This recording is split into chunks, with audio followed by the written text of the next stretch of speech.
AITA for remembering my late husband fondly by keeping mementos from our marriage and still celebrating his birthday? Throw away with fake names. My 35F first husband John died very suddenly 6 years ago. We were together for 8 and happily married for 4. We never had children. 3 years after his death, I met my current husband, Ned, and we hit it off immediately. We got married last year, and everything has been great, save for one recurring argument. Ned hates that I still have sentimental items from my first marriage. I've tried to be sensitive to his feelings because I don't want him to think that I settled for him because John died. I don't want to make him feel like I want him to compete or that I'm measuring his worth using John as a yardstick.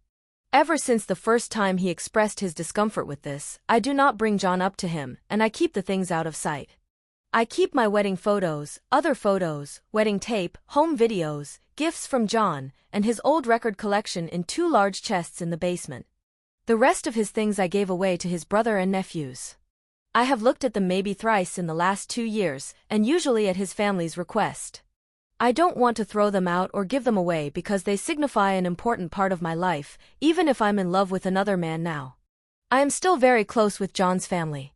Every year, on John's birthday, we have a family reunion where we remember him. We eat, drink, tell funny stories, laugh at his most unflattering photos, watch home videos including mine, play his favorite songs and generally have a good time. It hasn't been a sad affair for at least 3 years now. John's family are very welcoming and have expressed interest in meeting Ned. He declined because he felt uncomfortable. I understand why, but they are also my family. He doesn't want to attend family events like the reunion, birthdays, or weddings, and I never force him, even though it does hurt my feelings that he wants to shut out my whole family. Yesterday, he found some old books of John's that I'd forgotten to remove from our library and accused me of leaving them there to spite him instead of putting them in the basement, said that I don't love him and that he knows I wish John were still alive. I told him that I do love him, and that he was being unfair because I can't very well say I'm glad he's dead. He told me that if I want to prove that I love him, I should throw out all my mementos because John and I never had kids to pass them on to, and that I can go to family things except the birthday celebration. I have tried to explain that I can't simply forget 8 years of my life, and that it's unfair for him to expect me to say that I'm glad I was widowed, but he refuses to speak to me until I do what he wants. I'm extremely hurt and I feel like I'm not being unreasonable, but now I'm wondering if maybe I am the a-hole. Relevant comments. Commenter. DIVORCE. He is being manipulative bordering on gaslighting if I have the term right. Run. This is so beyond wrong. NTA. Giant NTA. OP. I can understand how this all screams red flags, and it will probably make me sound super naive if I try to defend his behavior by emphasizing his gentler traits, so I won't. I just want to try to fix it first is all. I'll definitely have to ask myself if I'm okay with giving in for his sake or consider divorce if he refuses to compromise or go to couples therapy. I hope this doesn't make me come across as weak because I just want to give us a fair shot at being happy together. Thank you for your perspective nonetheless. Carpe Saprinity. NTA. OFFS. I'm in Ned's position. My wife was married before. Her husband died. For years later I met her, 2 years after that we were married. Some guy my age is no longer in the world and that's how I got to be married. For me to be jealous of a dead guy would be pathetic as well as pointless.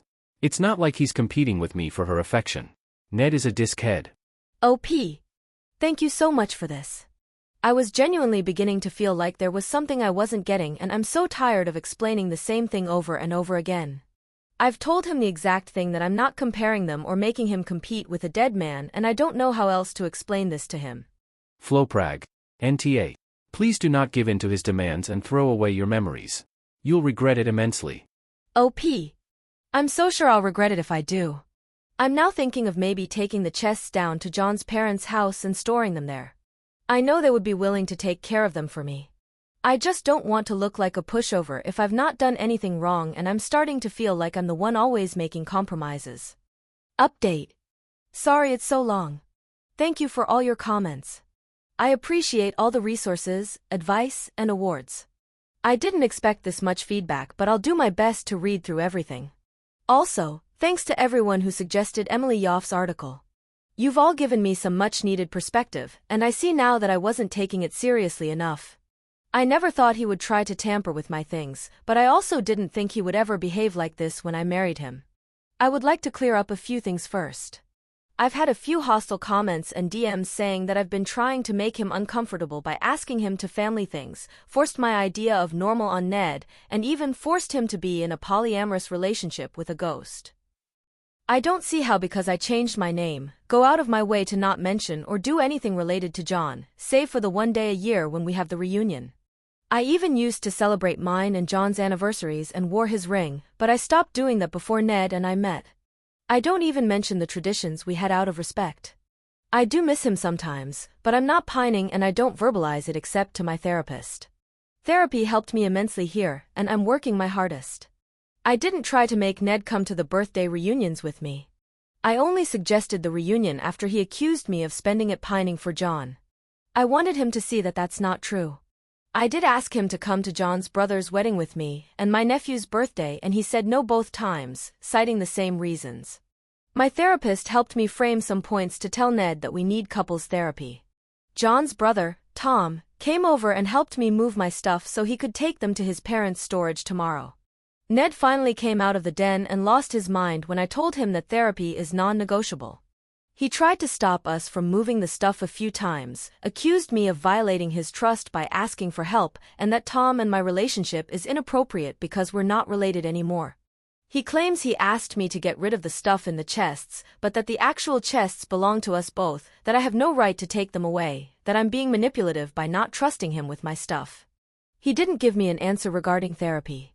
Honestly, I just let Tom do most of the shielding at that point because I am tired of repeating the same thing, and I felt so spent that I just couldn't find it in me to shout over him to be heard.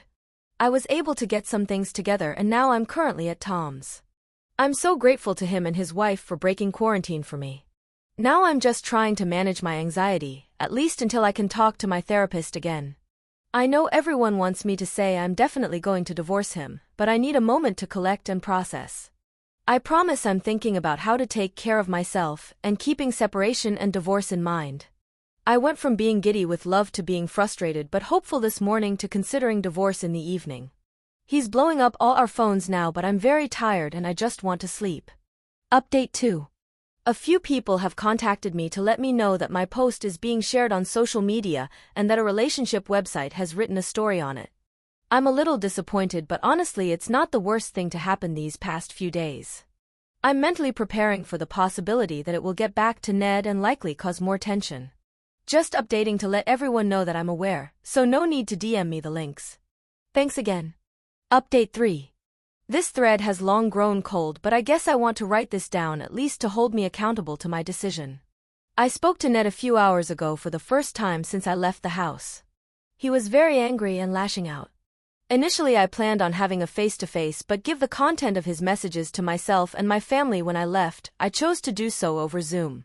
I didn't want to ask anyone else to chaperone because I'm honestly still embarrassed by the events earlier this week. There was a lot of alternation between crying, yelling, and begging, and somehow he eventually agreed to try marriage counseling and individual therapy. I explained to him that I don't ever expect him to spend time with my family if he doesn't want to, but would he be willing to accept that they are my family, even if we share no blood or existing relationship by marriage?